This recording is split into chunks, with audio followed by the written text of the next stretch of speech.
You're listening to the Golightly Marshall Hour on freedomtalkradio.net.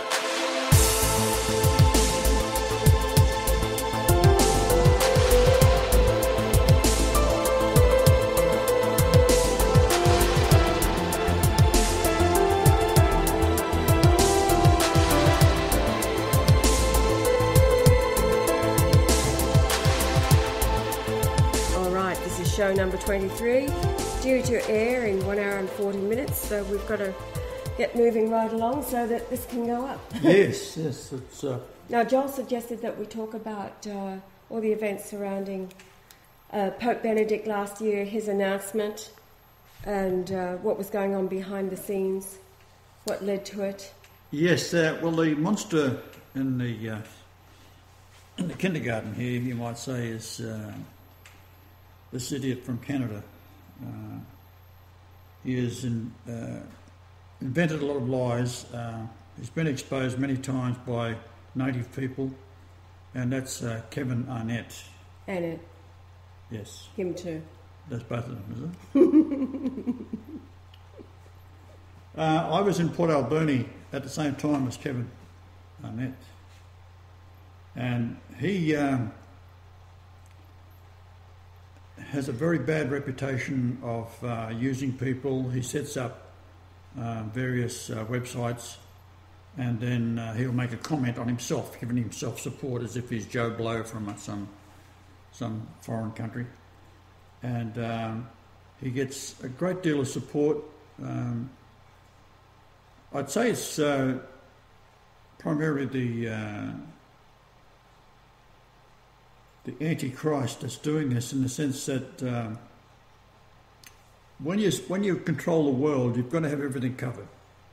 So he's just another shill that has been set up by the Jesuits, and the idea is to make it look like Pope Benedict is going to be the man that's behind all sorts of horrid things that he's saying he's done. For example, child molesting.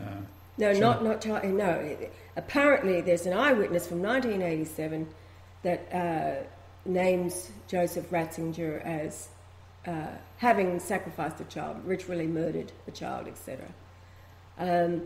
I just want to say there's plenty of sites out there exposing the ITCCS. It's a complete fraud. It's all him. The ICLJ, whatever it is, the two associations. One site that you can go to is called stopkevinarnett.wordpress.com. Been archiving, there's lots of archives there that go back for years, and you can read the written reports that go back years of natives themselves who have experience with this man. The guy's a sociopath. He's completely lost the plot, it would seem. And all of the support that he is rallying is just him. Everything that you read about the ITCs, apparently, according to these ones that are exposing him, which he turns around to threaten and all kinds of things, it's all him. The court is him. It's one man. He changes his name. He has several aliases, and he is the court. Now, the litmus test for anybody walking in the truth, we've said all along for many years, even before Pope Benedict made his infamous announcement that the Christ is returned in Brian Leonard Golightly Marshall. Long before that, we have been saying to the world of the stressed out, the world that is seeking truth, part of the world that is seeking truth, and those that think that they have found it in every other rabbit hole that is out there, that the litmus test for walking in the truth is the announcing that the Christ is indeed returned in Brian Leonard Golightly Marshall. It really is that easy. You would expect it to be, wouldn't you? There is so much confusion. Clouds, if you like, clouds of confusion. So, yes, he's coming in the clouds. Well, it is. It's all confusion. He's speaking truth, revealing it all, measuring his temple. It really is very simple. So, with everything else going on, all of the distraction, we have got a planetary system coming in. Since the people are so distracted, this is as easy as it gets. One mind, the image of God. The white race is the Adamic race, the sons of Noah. They are the sons of God. You're not a son or a daughter of God if you're black, yellow, or any other colour. Sorry, it's the way it is. However, that does not mean that you do not get to live upon his earth in paradise. What it means is that white race was given the responsibility, the intelligence, the creative power, and they were the line in purity from Noah that was preserved to bring forth the chosen, which are the Essene from Enoch, whose grandson was Noah. Do you understand? So all of the lies out there about the Jews, the world is waking up. We don't have to go over it anymore. It's all out there. Benedict is an Essene. He is the reincarnate of the Apostle Peter. Now you only have to read some of the letters and encyclicals and all of the sermons and what he has written. Go back and do a bit of research into the history of Joseph Ratzinger, what kind of a boy he was, and then a young man in university, and then as he was maturing as a teacher during the 1960s, I think it was in Regensburg then, or a German university. Okay. And it talks about how he couldn't handle it. What couldn't he handle? He could not handle the really rather volatile, at least, vile sentiment of the students who were throwing off literally all restraint. Benedict couldn't handle it as the nature of the man that he is. He is a lamb. Okay? Now, people are making comments, and he has been ill over the years. So the darkness around his eyes, he has looked very ill. When he first started communicating with us, he resigned for the reason of his health. That was it. And because he felt he could not do it, he, at his age and in his condition of health, he could not do anything about the condition of the church that he knew to be the filth. He said the filth of the church. The filth within the church. He couldn't do it. We're talking to his office for days at a time, and he would sit up in bed waiting for my response to his emails when he got through his daily chores of saying Mass and doing the things that you've got to do in that position. He would sit down with his computer and he'd type me a letter in a series of questions or responses to previous emails that I'd sent to him. And he was very, very humble about the whole thing. And he told me that it was the filth of the church and that he was ill. He'd had a bad fall in, which I believe Mexico he was... the year before. Yeah, this is in Mexico. He broke his wrist and he was suffering aches and pains from every joint. And he asked me if I could heal him, and I said, yes, of course I can. So I did. And I gave him... he instantly healed, but I gave him a whole health resume for the office, and they all adopted it because the food is poisoned, as you know. In fact, all of Europe has got a great deal of radiation going into it, and especially since the Fukushima. And this is what I've been trying to stress to you, Paul, is that it's in your food, it's in the air you breathe. I've even done a little upload on how to get two magnets and put them two south poles together with a bolt through these magnets you can buy on eBay from China, and so you get a positive field on the outside, or the other way around, a negative.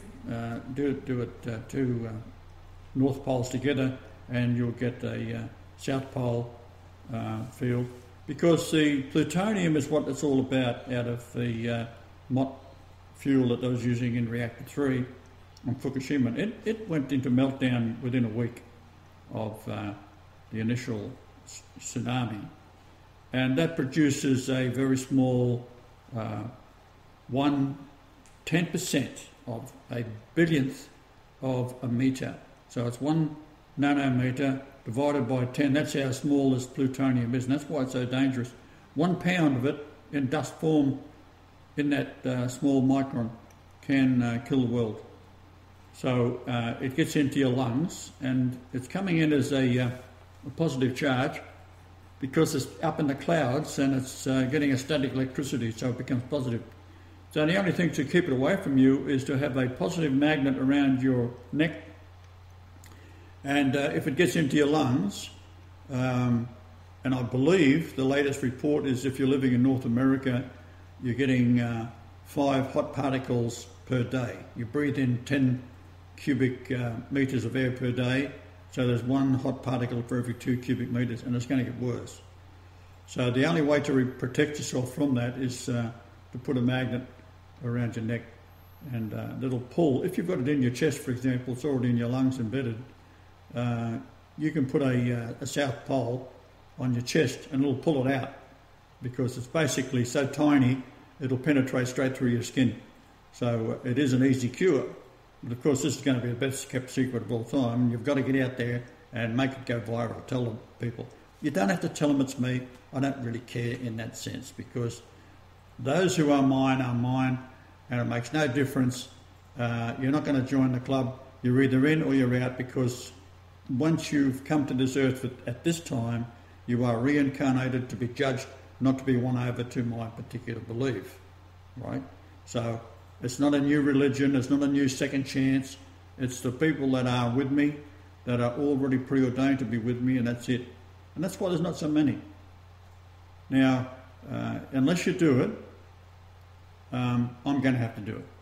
Now, it's not going to be a pretty sight because my angels are on the way. They're almost here. They're coming on the Kachina prophecy. They're on the planets that are coming back, and they talk about the Anunnaki and all this crap that go on about on the internet. Well, they are real planets that are coming in with this Nibiru planet, and rather dwarf sun. And there's 7 planets coming along, and the 2 main planets, the red and the blue Kachina, is where the angels dwell. So they are not going to be very pleasant to the people that are full of demons. They're going to be wiped off the earth. There is a prophecy that says, fear him that can kill both body and soul in hell. Well, you're in hell. This is why I've come here. I've come to hell where all these abominations of the Yehuda, which are false Jews, you take, I was speaking to a friend of mine yesterday, and he liked Jews until he started talking to me, and I told him that the secrecy of the rabbinical area and how they're not Jews anyhow. These people are Khazars out of the area of Russia. 800 AD is when they adopted the Judaism out of Babylon. So it's Babylon's occult secret religion that they've adopted. Before that, they were a phallic serpent cult. So this is why when you go look at these idiots in Jerusalem, they're bobbing back and forwards and you've got these curls down either side. They represent serpents. So that's the serpent occult religion that they are into. So they all have to go. I wouldn't have one living next door to me if I had a gun. It's as simple as that. So you really have to take drastic action. If Obama, he's got to be taken out. You've got the Queen and the royal family over there and the people that protect her. They've got to be taken out. They are not going to... You may as well do it because if I've got to do it, it ain't going to be pleasant. Right? Arrest if you have to, but take over the governments. March on all governments around the world. Take them on and get your army. See, the army itself, Obama is asking his higher command, would they be prepared to shoot Americans? Well, if they aren't prepared to shoot Americans under his command, he gets rid of them. So you're ending up with a hierarchy of Pentagons, etc., that are evil bastards. Right? Now, they're all skull and bones controlled, dominated. If you go back to George Bush Sr., he was head of the CIA and skull and bones. He becomes president, skull and bones. His son becomes president. Whatever moron that is, you've got no idea. But we're all skull and bones. Kerry, skull and bones. So how is it, in my mind, I can't understand it, I can't get my head around it, how a Christian nation could elect a devil-worshipping cult to run your country. It's just got me beat. You can fix them all with a 25-cent piece of lead, right, with a bit of gunpowder behind it. It's called a bullet. Right, I cannot understand. You take a good man like Kennedy and you shoot him. And where did that come from? It come from because he wanted to go into the Israelis and who were developing nuclear weapons. He wanted to keep an eye on it because it's supposed to be for peaceful means. And what have they done? They've come up with a Sputnik virus, which is a CIA, skull and bones, and it's in all of your nuclear reactors. Now, there has been word out there that they were planning another nuclear disaster on the 22nd of June. Now, I've been doing the positions of the planets for that, and by exposing it, which I'll do in an upload shortly, it's just a short one, it shows you the position of the stars and what they all mean. And when I say stars, we're talking about not the constellations and that, we're talking about the planets, because these were regarded as stars by the people that observed them in the Magi and so forth. So, getting back to the Pope, he is an absolute saint, but surrounded by demons at all levels. And how they did it was in Pope John the 23rd. He was the first Freemason to bring in fully the change to Vatican I, and Vatican II is an abomination that lets the Jews in to control everything. So what do you got in there now? A Jesuit. Now, before the conclave, the Pope announced me. Now, he was the highest ranking official in the Catholic Church at that time, irregardless of the fact that he announced his retirement. He still was the highest ranking person, the authority of the church. That's why they have a conclave, to get someone else to take his place. Well, they hadn't taken his place by the time he was announcing me. So therefore that would have been, or should have been, the end of it. Now, had he been able to announce me while he was still Pope, it would have been a big difference. Or had Francis, after he was presented with the good news of what Pope Benedict had been doing, was talking to Christ in Australia, then that would have been his opportunity to turn around and say, okay, if he was really for the good of mankind, he'd have investigated me. But he didn't. He just, in 45 minutes, just said, nah, that's it. And actually started to make a joke about the fact that it was an Australian man that was Christ. It was 5 days later that it was confirmed. And it was confirmed by the other traitor in the story, Archbishop George Ganswain, when Father Giuseppe, who I was communicating with through Facebook instant messaging, I asked him, I said, what is Archbishop George saying about Francis and his mind? And at one point he said, I think he's just coming to terms with the fact that Christ has an Aussie, like Jesus has an Aussie accent. So that was a laughing moment. That was within about 2 or 3 days, I think, from the meeting on the 23rd of March. But then 5 days later, 2 days after that, I again asked, and Father Giuseppe phoned Archbishop George and said, you know, what's going on? Where is the mind of Francis at? And George's response was, sadly, he will not accept it. So that, and the Christ, of course, knew it all along. That's why he was saying it doesn't matter who walk out. It will be the biblical Antichrist, and the bullet will save the world a lot of grief. But we have to go through this fulfilling of all prophecy, the fullness of times. Everything has to reach its fullness. So we, after learning of Benedict's house arrest Giuseppe confirmed indeed he is a prisoner of the Vatican. He knew immediately, the Apostolic Letter was to be released on the 24th of March. There was a delay getting it finished because Pope Benedict, he writes everything by manuscript, handwriting. And Giuseppe was the one that realised, oh my God, it has to be translated into English so that, because they told us we would have it on the 24th, they would send us the copy of it and then release to the internet for our disciples. And it was Giuseppe, he said, there's been a glitch.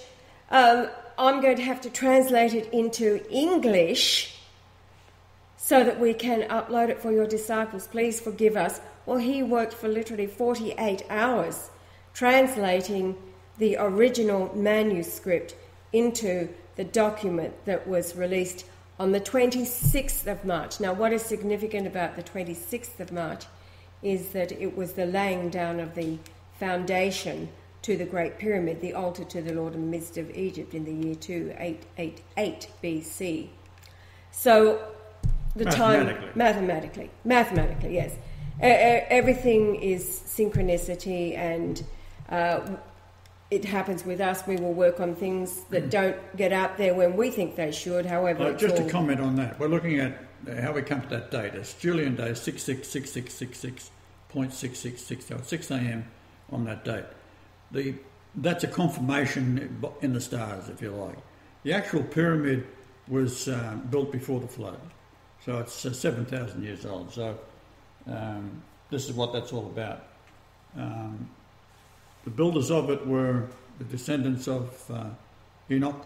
Enoch was an Essene, the oldest religion, because it's all truth that's brought to you from the stars. So that's why you can go into the book of Job, who was an actual figure, spoke Aramaic. If you look in your Bible, it's written in Aramaic, and the original is not written in Hebrew.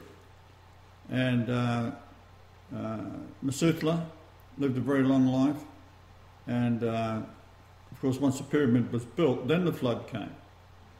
That is why around the Sphinx itself, it was the rejected capstone, because this is a prophecy. The structure was built, laid out on 100 solar years, 365, 24.24 pyramid inches. That's 100 solar years, when one pyramid inch equals a day. So then they shrunk it inwards. This is the Solomon part, who takes on Moloch and the present-day Jews. And the Bohemian Grove, for example, is 3091 nautical miles from the North Pole, and it's in California, just near the coast, above San Francisco. So San Francisco, Sodom and Gomorrah. And that number is Lot in the Greek New Testament. But it's also Joshua in the Old Testament. So here you have your Joshua, which is the same name in Greek, would be Jesus. But it's not to be confused with one with the other.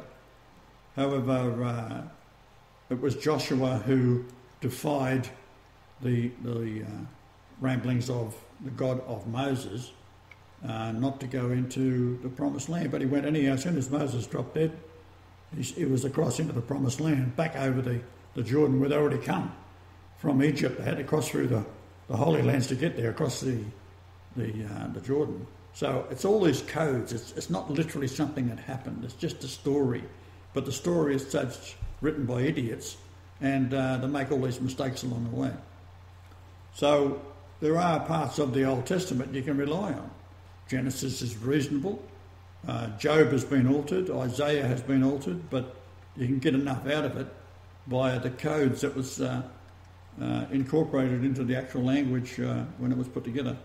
So it's only I can sniff it out and figure out what it is to give you some idea what's going on. But the reality is that I should be able to get onto the internet anywhere, and I challenge all the people listening here, go to Wikipedia and put my name in there, Brian Leonard Golightly Marshall, as being one of the Antichrists, because there is a section in there that is... people who claim to be Jesus. Right? So What is that site, Joel? Do you know? It's just Wikipedia. But is it people who claim to be Jesus under the... Okay. So you just put in there... And Wikipedia, the idea of it is that you can go in there and put your opinion on, especially if you're a scientist. You can go in there and say what you like. And if the Jews approve it, it stays up. If it don't get approved by the Yehudi, false Jews, it is taken down. So we've had now 20 minutes maximum we was on there? Wait on. Now, I just thought of something. With that site, they say over and over and over, you have to have outside references, blah, blah, blah, all the rest of it. Go and try it now with the outside reference being the Apostolic Letter, the link to the Apostolic Letter. That is the outside reference. See if it sticks then. It won't, but you try it. Try it, because you see, the information that the Christ brings forward is from himself, as you would expect. There's not Time magazine or anybody else affirming what he was saying. Hello. But you do have the likes, and I'm thinking about the idiot over here in Kingaroy. Well, he's been featured on the national TV, 60 Minutes or something here. In London, he did a London tour. Oh, he did a London tour, and he was interviewed all over the place. So he has those as outside. He has you're looking for this. Yeah. You're looking he was for asked, your how come he thinks he's Christ? He had a dream, didn't he? No, he said his mother told him. Oh, his mother told him. Wow, fair enough. She probably said, for Christ's sake. I think, anyway, I don't know, because... but anyway, the revelation, of course, of the Christ is in the measuring of his temple, nowhere else. It's got to be the royal line, and the true royal line is actually in a code in the King James Bible, because King James was the first true line of kings that was anointed upon the rock of the scone, which is Jacob's pillar, 28:11 in Genesis. Now, that is accurate. So this stone is to whoever possesses it and is anointed king upon it has a divine right, and that's where the divine right of kings comes from. So because his mother was beheaded by Elizabeth, then William Shakespeare, who's the pen name of Edward de Vere, he influenced the Queen, the Virgin Queen, and she was very proud of being a virgin. So there's lots of talks about she's the mother of Edward de Vere, or the mother of Francis Bacon. Had twins and all this. Oh, it's all this rubbish. She was so ugly a chimpanzee wouldn't mate with her, so don't worry about that. She was certainly a virgin. But on her deathbed, she didn't want to go to hell, so Edward de Vere convinced her to nominate the son of Mary Queen of Scots, who was the true queen. And this is how he became King of England. So while the first things he did as king was to authorise the King James Bible. But the King James Bible had to be tweaked a little bit. So he wanted to read it, and he and William Shakespeare got together and they tweaked it, and then he put in it a code. Now, being a king, he would know who the true royal line is, and the true royal line was Golightly. So he knows how to spell.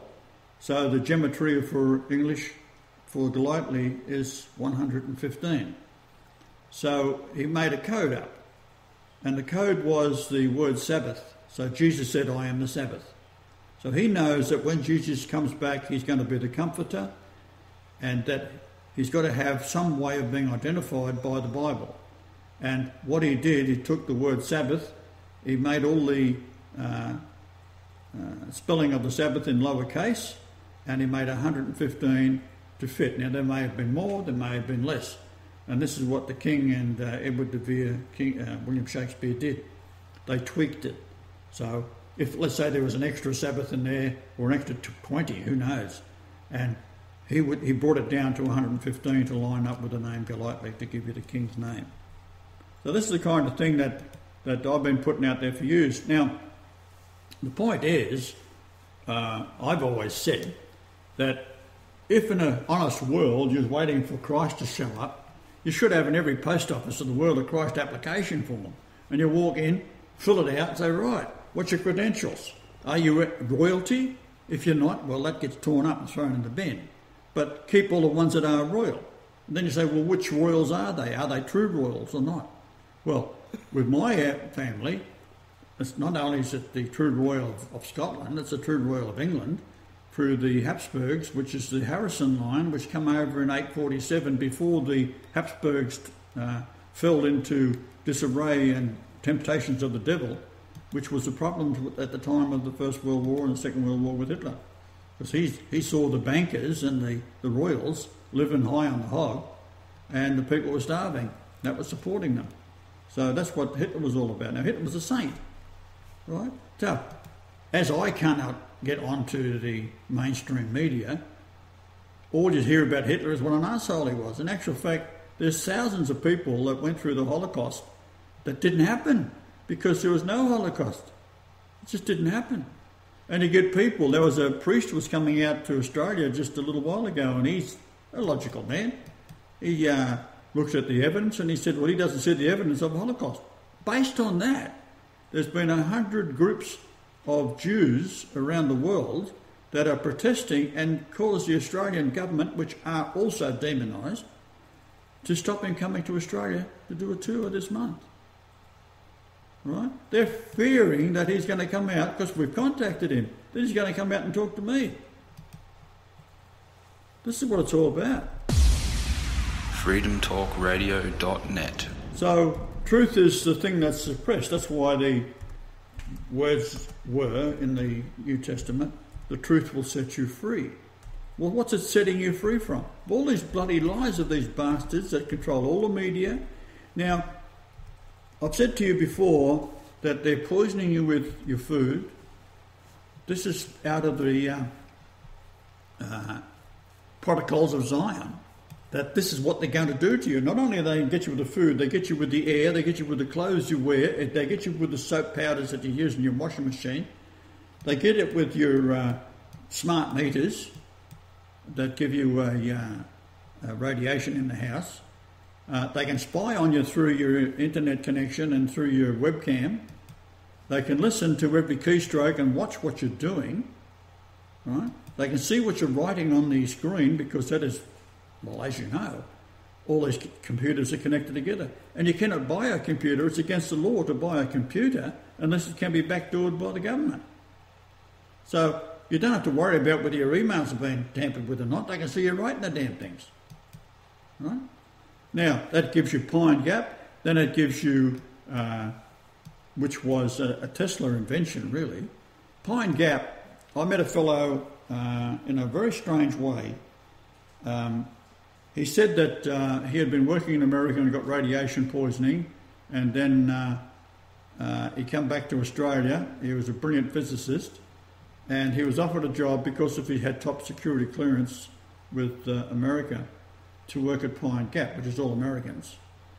And he said to me, what do you think's out there? And I said, well, I think it's got something to do with the emails. He said, oh no. He said, that is so. He said, but the thickest part of the Earth's crust is in Australia. And it's like a plate, upside down. Underneath Australia, there's these gigantic subterranean chambers of water, fresh water, and under Pine Gap itself, there's a link to the sea. Now, that's 555 miles from the coast. He said you could put every ship in the world in there. There's an entrance out along, it's called Bass Strait. It faces Antarctica. He said it's gigantic. He said what they do is they cause the 8-kilometre mile antenna they drill down into the Earth's crust there to vibrate. And that vibration can cause weather changes. So we had 18 years of drought here, unheard of, in Australia. And as of this moment, the farmers, it's the biggest on record of people committing suicide, are the farmers. Some people have been on the farms for 150 years in their families. And then finally the farms, not only are they not producing, but if they have cattle, then this idiot who was bitching about the cattle being butchered in Indonesia, which is called halal, they've got to do it in a certain religious way. And it doesn't hurt the cattle at all, right? Whereas they do it in Australia, cattle are pushed through in a line into the abattoirs, and then they fire a piston with a cylinder pin on the end into their brain and kill them.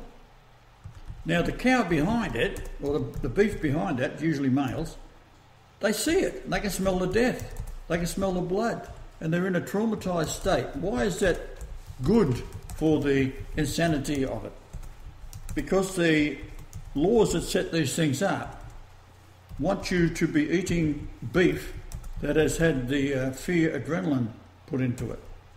And this is what happens. The endorphins of the brain of the animal goes into the bloodstream and they're panic-stricken, and that goes into the meat. And because the meat is not bled dry, they just kill it and then they butcher it. So the beef that you're eating in McDonald's in America, for example, mainly it all comes from Australia.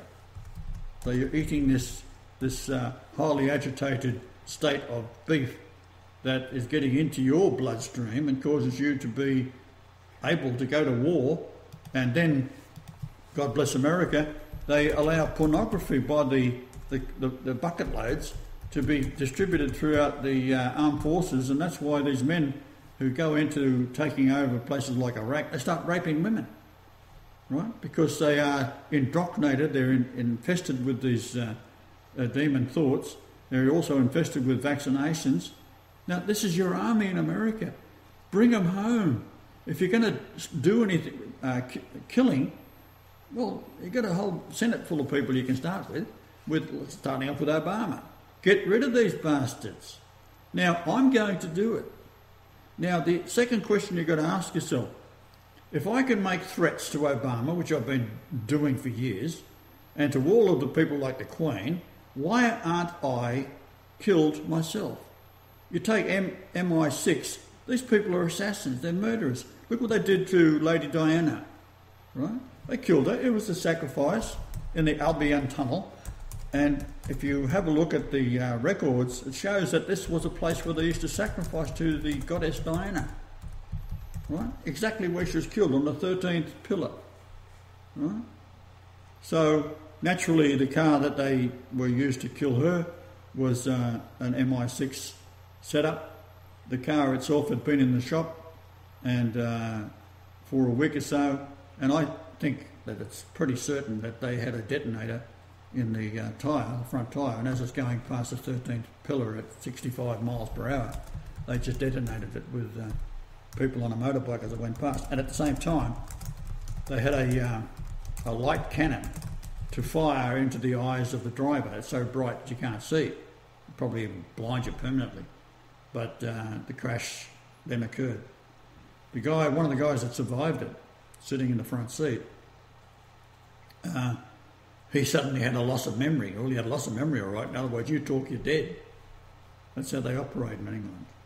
Right? It's always been the same way. You step in the toes of the royalty, they'll kill you. Right? The Queen is the wealthiest woman and the most powerful woman, and signs death warrants every day of the week for the people that's being executed around the world in these 100-odd countries that she controls. So, the evil of it. So I go back to this. If Christ is showing up in the mind of the masses that has been bullshitted by your religious people that's in charge of the pulpits, they're saying he's coming in the clouds, or he's coming as a spirit. We have Jehovah's Witnesses bashing on the door every bloody week. Well, they don't come anymore because we put the run on them. But they themselves believe they are Christ. Jesus ain't coming back.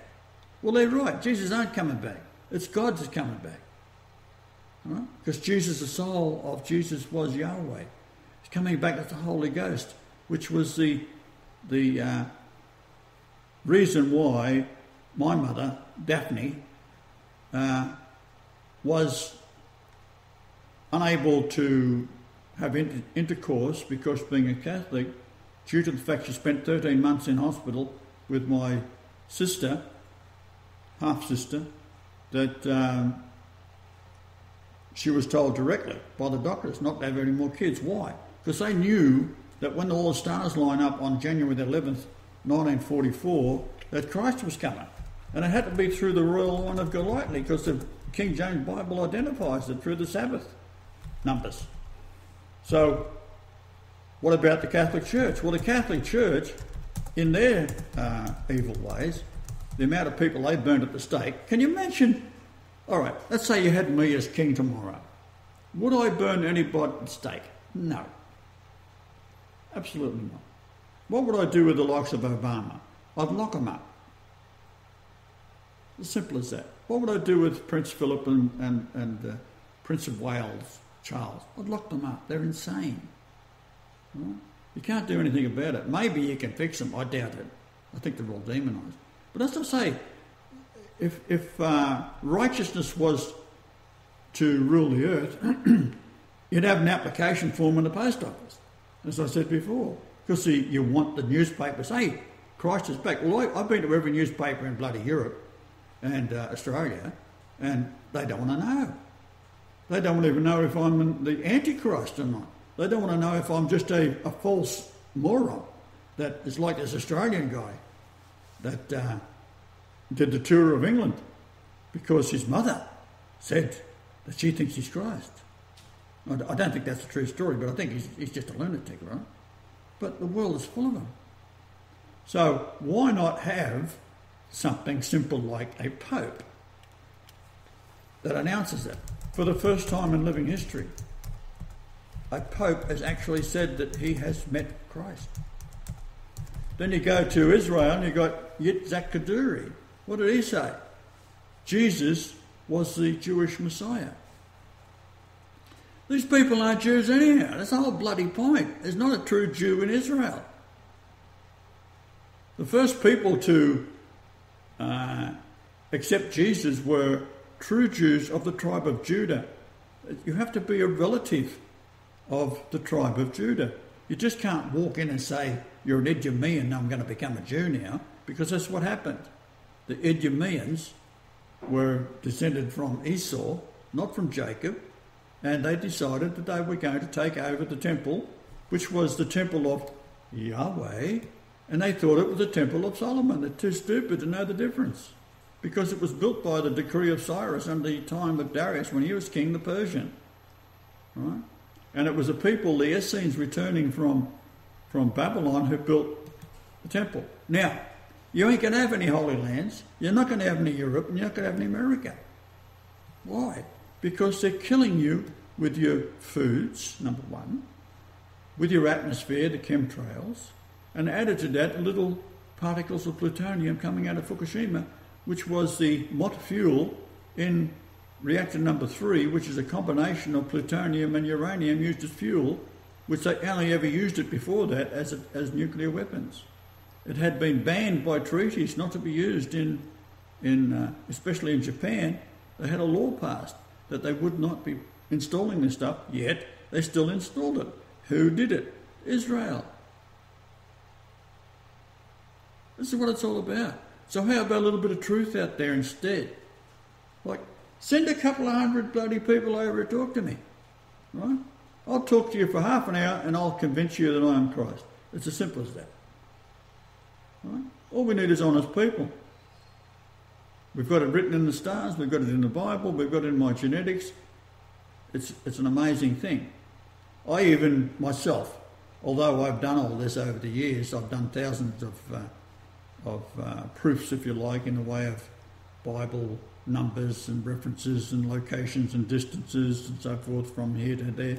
You would think that God would create the earth in the way that they created buildings in the old days, or if a king was to build a city, everything would have his name encoded in it in some sort of gematria in Hebrew or whatever the language they were speaking.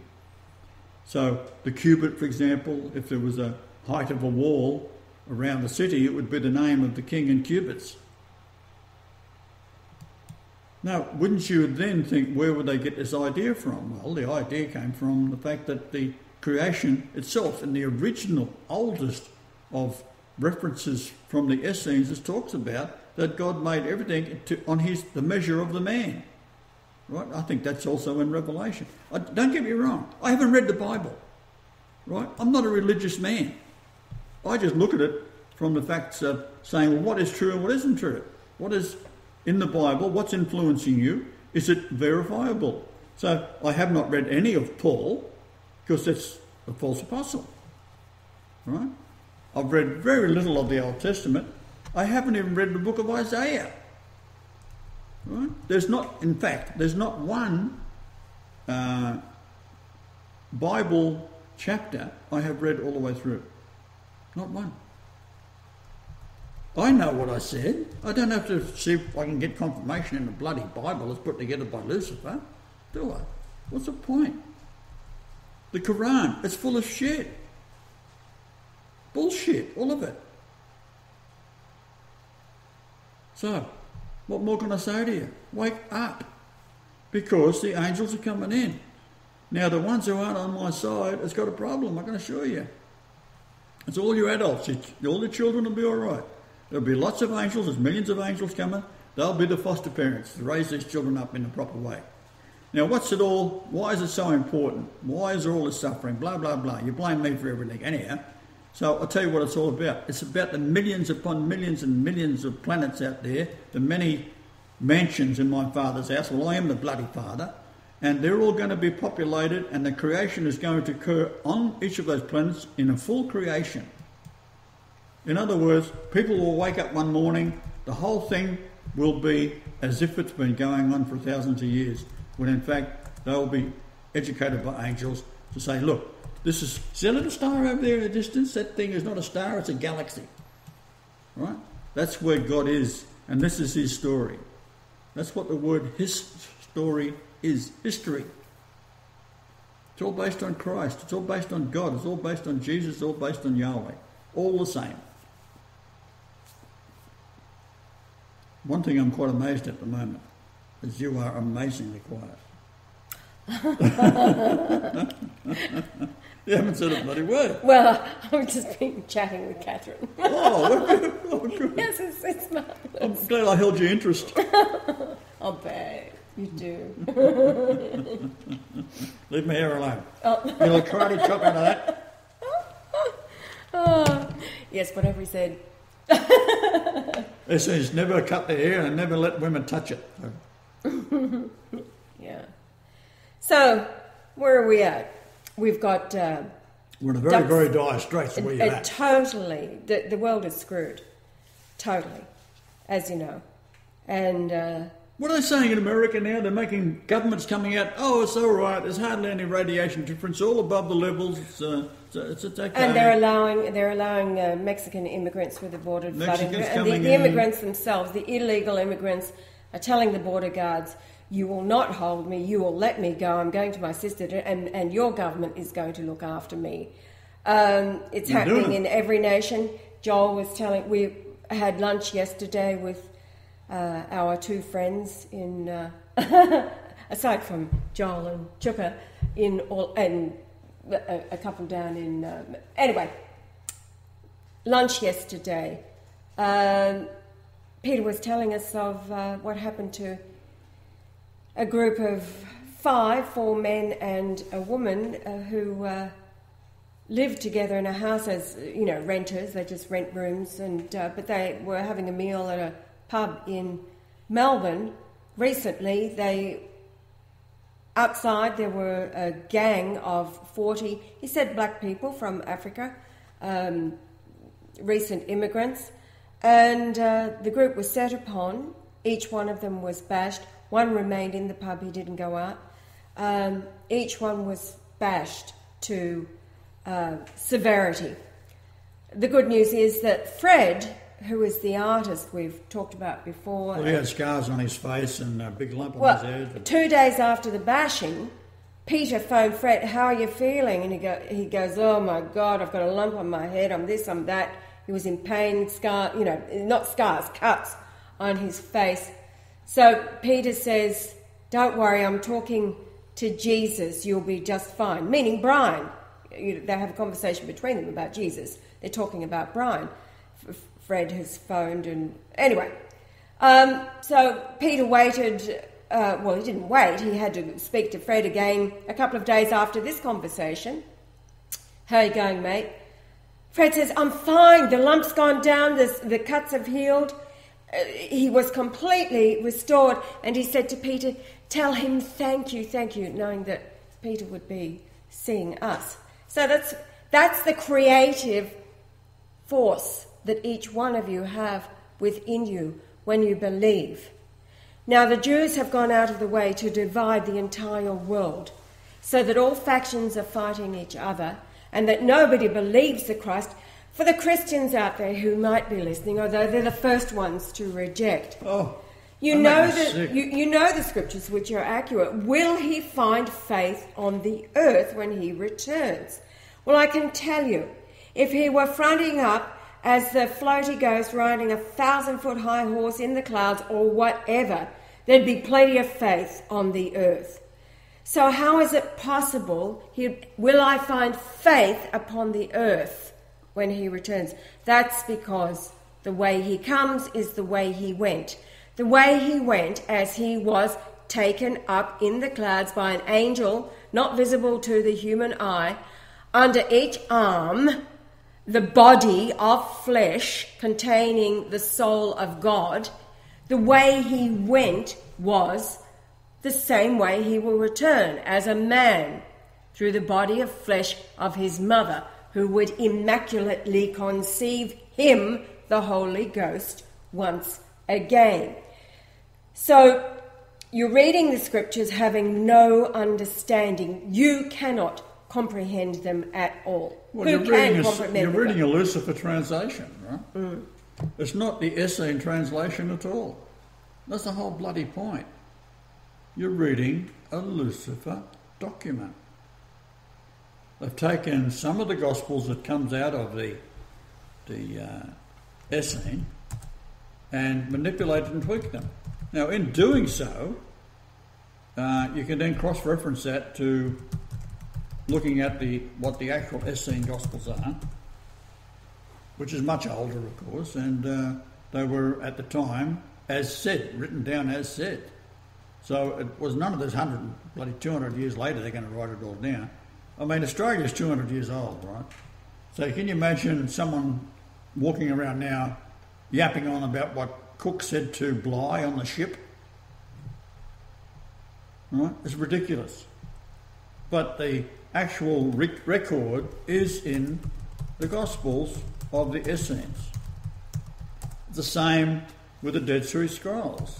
It's got the original works of a copy of Isaiah, for example. Right? So who do you let translate it? Who do you let in control of it? What was this 7-day war all about? Right? They instantly went and took control of the Dead Sea Scrolls, which were being translated under a guy called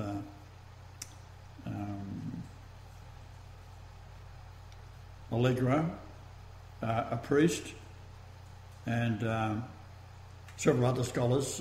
One was an American.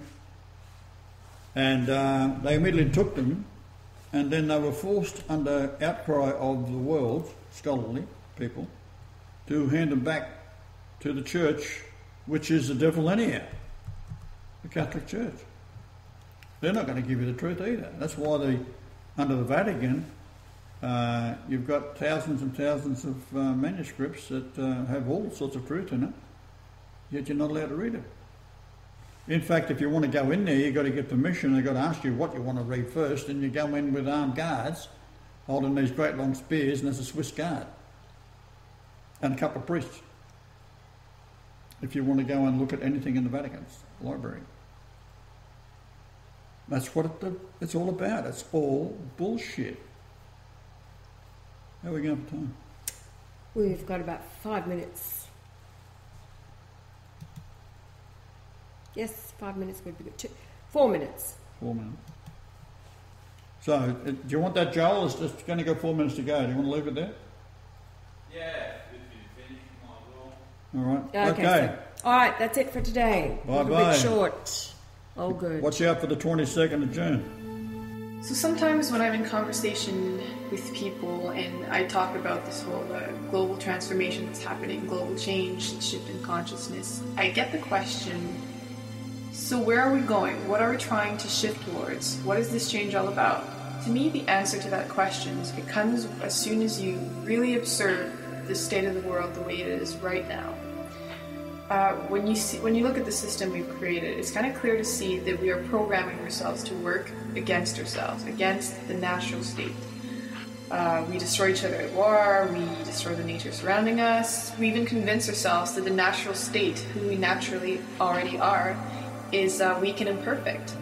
And we try to find everything and anything that can alter that. We do that with beauty products, with religion, we mess with the natural DNA of our food that we eat. We create identities for ourselves. And it seems like this has been implemented in our minds by the media. We're sold on the beliefs that natural is not good enough when it comes to natural cures. We trust the chemical industry and not what's already given to us by nature. We think natural is lazy. In our natural state, we would just be sitting on the couch and doing nothing with our days. We think natural is imperfect, it's ignorant, it's inappropriate.